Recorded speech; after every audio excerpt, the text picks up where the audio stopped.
and she shore and took her baby load. Did she take her baby load? No, she only shore, but she did it that solemn-like. And you have hidden the truth from me all these years?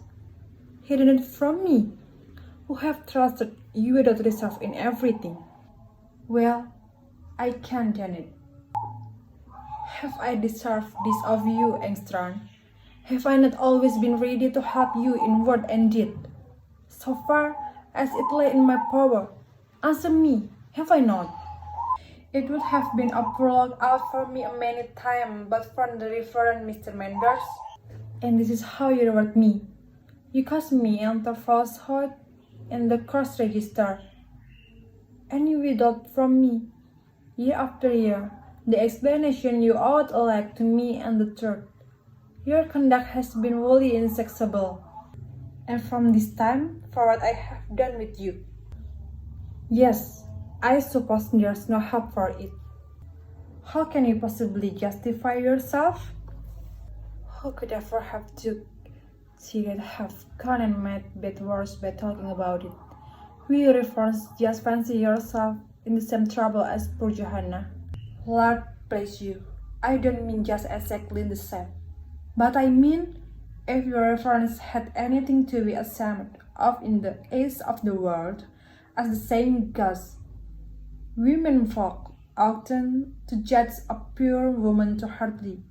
Your reference. I am not doing so. It is you I'm reproaching. I make so bold as to ask your reference a bit of a question. Yes, if you want to. Isn't it? It's right and proper for a man to rise up to fallen? Most certainly it is. And isn't a man bound to keep his sacred word?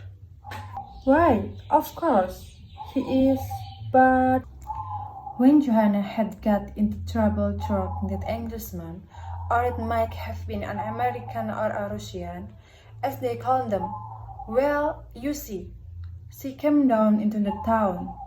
Poor thing, she did send me about my business once or twice before, for she couldn't bear the sight of anything as wasn't handsome. And I did got this damaged leg of mine.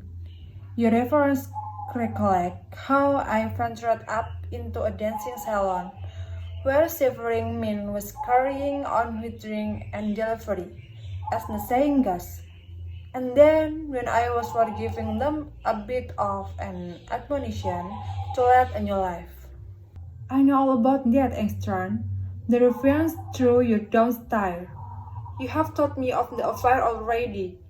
Your infirmity is an honor to you. I'm not bothered up about it, your reference.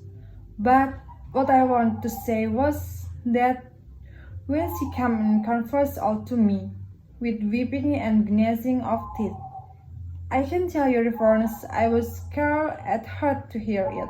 Were you indeed, Engstrand? Well, go on.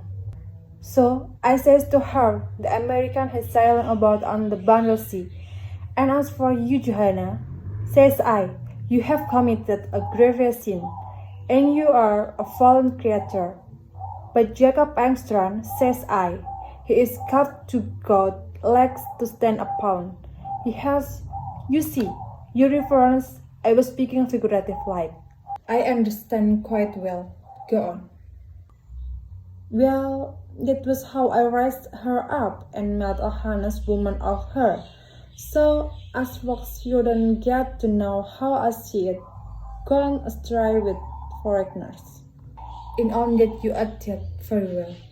Only I cannot approve of your stopping to take money. Money? Not a farthing. But, oh wait a minute. Now I recollect, Johanna did have a trifle of money, but I would have nothing to do with that. No, says I, that's mammon, that's the wage of sin, this dirty gold or not, or whatever it was. Flint that back in the American's face, says I, but he was off and away, off on the stormy sea, your reference.